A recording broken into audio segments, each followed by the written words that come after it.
Welcome to Nova Scotia, the only place in Canada that happily greets you with bagpipes upon entering the province.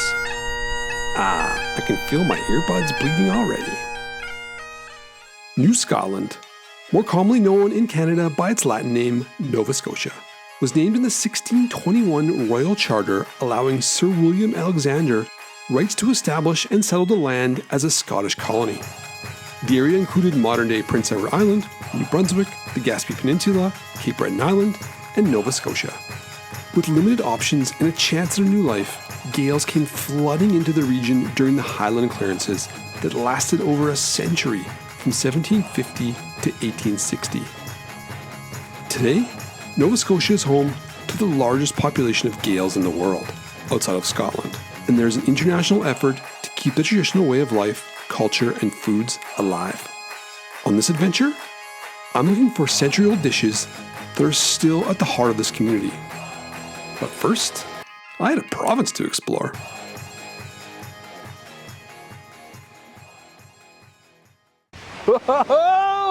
Hi, I'm Kix. I love food, travel, and motorbikes. This year, I wanted to see my own backyard, Canada. So I decided to ride the second largest country in the world, coast to coast, on a 250cc dirt bike. It was an incredible opportunity to see the real Canada from inside the kitchens of real Canadians.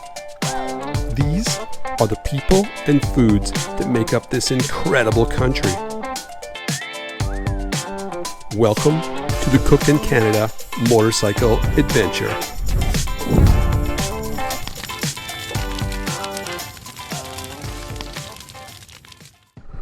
It's good for like sort of open areas kind of thing, but if you're trying to see like the detail of like that sign, you'd never see it. Who am I talking to exactly? 2 minutes earlier, I came around the corner and spotted a van with a flat tire. I offered the guy a ride, and right now, he's sitting squished like an Oreo cookie between me and my luggage on this tiny 250cc dirt bike, in nothing more than a t-shirt with no helmet on. But what he says a few minutes into the ride is terrifyingly hilarious. You never ridden on a motorbike before. Oh, this is exciting. Yeah. They're usually a lot bigger than this. This is a little one.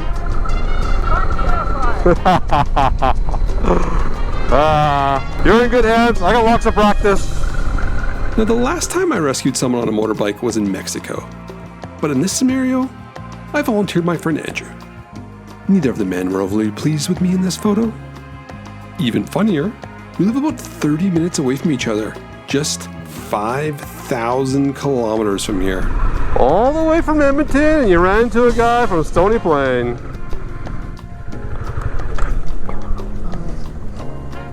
I see them everywhere. I can't escape. Oh. How was your first motorbike ride? That's funny. Thank you for the lift. I appreciate it. No problem at all. A lot of time. Maybe I'll see you in Edmonton. That was hilarious. After that poor guy's terrifying taxi ride, it was back on the road. And then I ran out of fuel. I better get a shot of this. We were on the side of the road.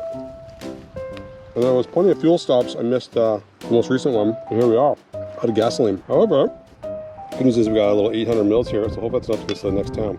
Luckily, I found this stop with free entertainment. You gonna do another one?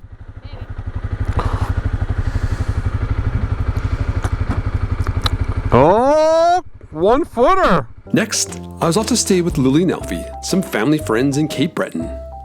After going to the wrong house, next up, Lily and Elfie's place.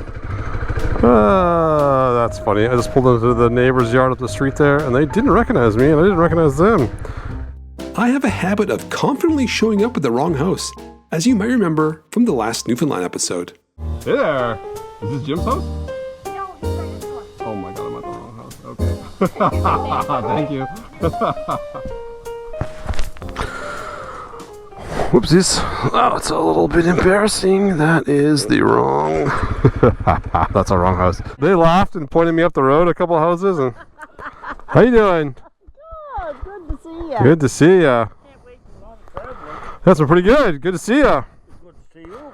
Well, Alfie takes me down to the beach for beers and a swim to celebrate I made it from the Pacific to the Atlantic.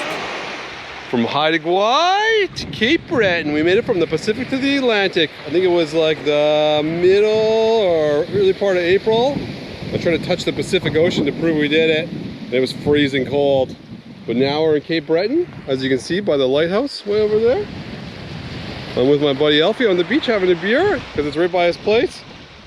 I'm gonna test the water just to prove I made it all the way from the Pacific to the Atlantic. But I think it's gonna be a little cold and a little rocky.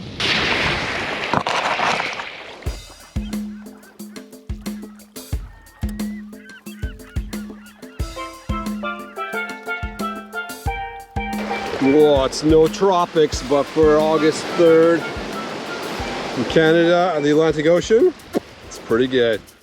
Then it was off to Halifax to pick up my wife. Luckily, she brought her motorbike umbrella. I will say she did have a chipper attitude about it all, knowing there was a lack of tourists out today, and that as long as she had coffee, life was good. I can attest that as long as she has coffee, my life is certainly easier. We are in downtown Halifax. Looks like the bike is in a friggin' pool. Oh my god. So when I left, there was a nice plastic sheet over the seat. It blew off, which is nice.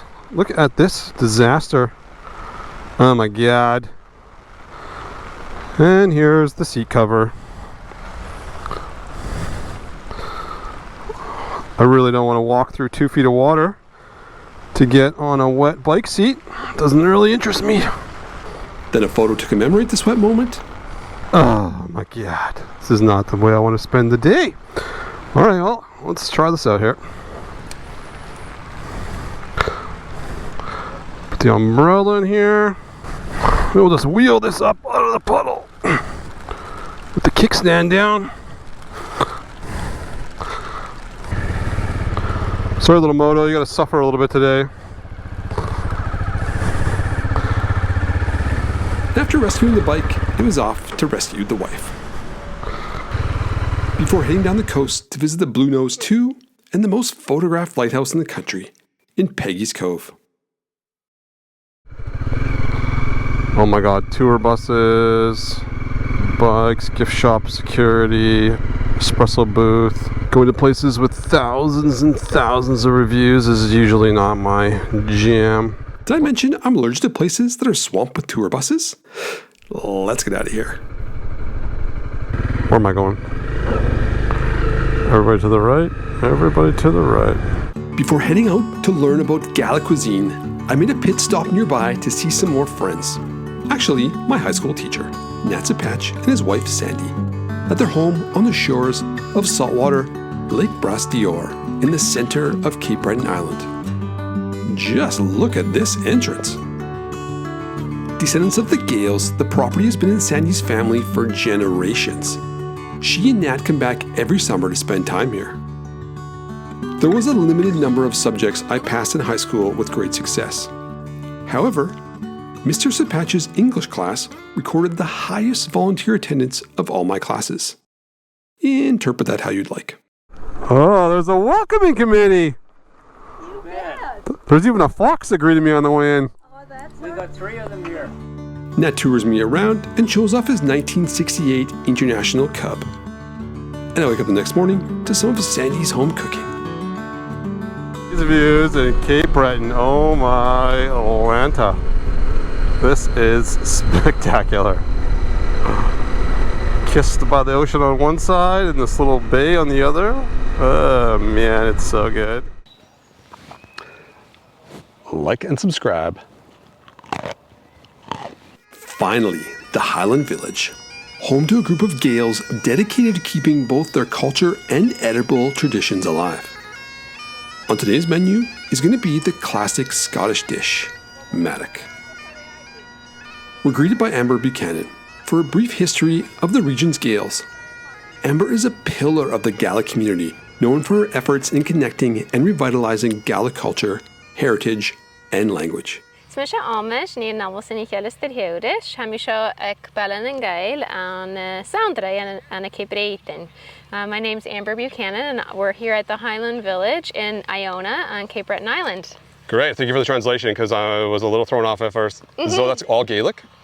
Yes, it is. Yeah, I gave you my patronymic, which is like stating your name and then your father's name and his father's name and his father's name. Yep. So you could, maybe if you want to do your grandmother's lineage, you could do that too, depending on, it's kind of like the way we would say that's how the person is styled. So that's maybe could be a nickname, or could be, you could also throw in something that the family was known for. If they were basket makers or weavers or barrel makers or You throw that in as part of like a last name or part of the introduction? Kind of, yeah, because there's kind of a lot of similar men and women's names. There's only really a handful of them, and then a lot of the same last names, right? So you might have, 7 different Mickey McNeils or Michael McNeils. So how do you figure out who's who? Mickey McNeil, the basket maker? Yeah, all right, makes sense, yeah. And so what is this spot in significance to the world?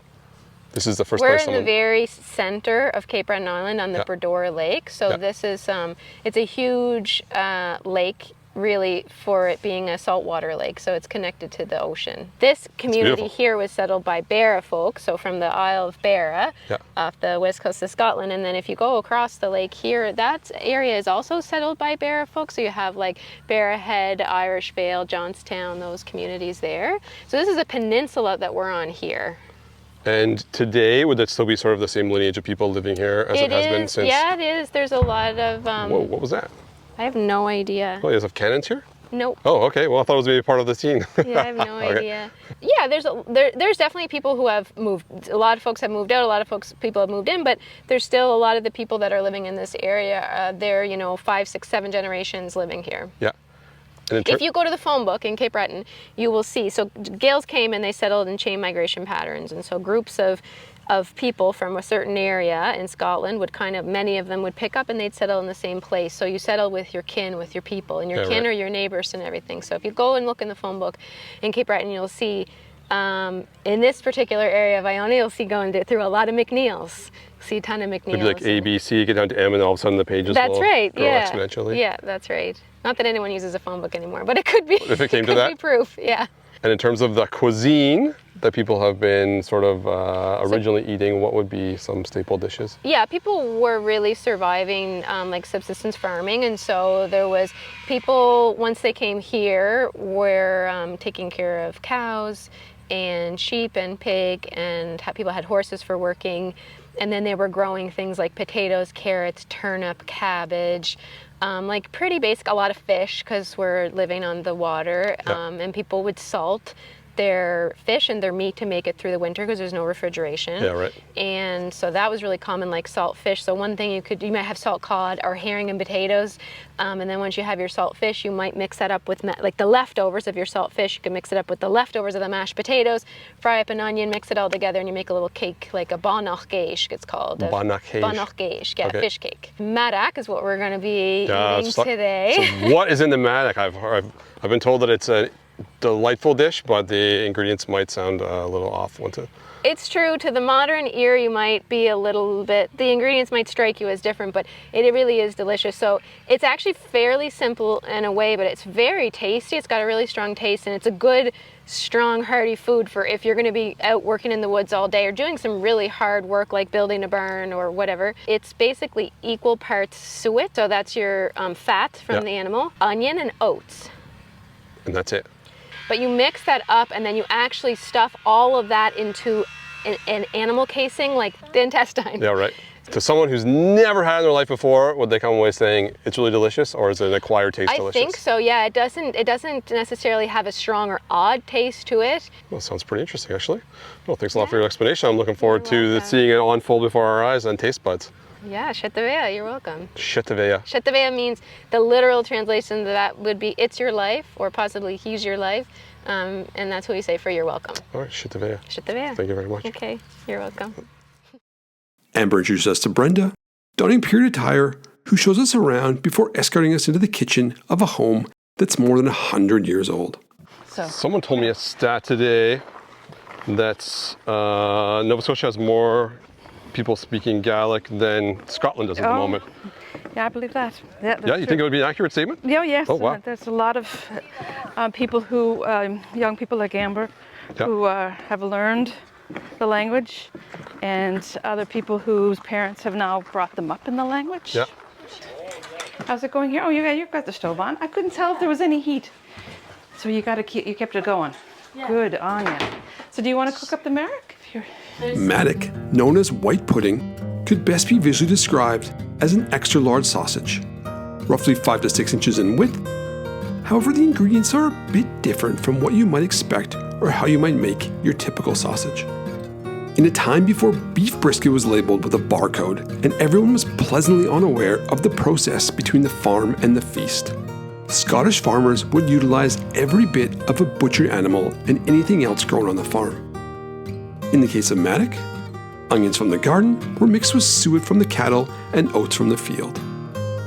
Suet, the main caloric compound of this concoction, is beef fat, but more specifically the hard fat from around the kidneys and loins of a cow.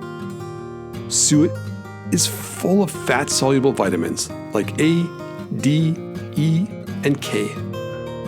The ingredients of the dish are considerably simpler than the traditional execution. In the past, they used cow intestine, which first had to be thoroughly cleaned and was often preserved by salting it. Then, equal parts raw onion, oats, and suet are mixed together with a touch of salt and pepper. The mix is then stuffed into the casing before being sewn shut using a blanket stitch with a string and a darning needle. The raw mix is then put in a pot with water to simmer, not boil, for several hours, and while it's simmering, it's poked regularly with a darning needle or fork to allow the excess fat to escape and save the casing from exploding. I'm told you just keep repurposing the matic until it's gone. This meal is not prepared to be kept. You could reheat it for breakfast next to some eggs, or it could be served the next night with potatoes and turnips, rather than how you had it the night before, with turnips and potatoes. So, how often would someone eat this dish today? Traditionally, often. Yeah. Today, it's special occasions, because it takes a little bit of time to put it together. But when we have a marek sale in the communities, it gets bought really quickly. So these are different. Wanda, Thank you. you want two or just one? One is good for me, thank you. Okay. And then what, do you just eat it like this, or do you put anything on it? No, you just do it like that. Okay. Like I said, you can have a biscuit with butter and molasses. As I sink my teeth into the iconic taste of Scotland expecting the worst, the bits of fat that have melted into the heavy carbs and sweetened onion are somehow now soft and savory. The meal is reflective of the hardworking people and simple ingredients from which it was born. Hearty, healthy, and fit for a farmer working the fields by day and bagpiping by night. If you're looking to relive some incredible culinary history, or just get to see firsthand what the stunning landscapes look like in Nova Scotia, come and visit the largest group of Gaels outside of Scotland. Nova Scotia does not disappoint.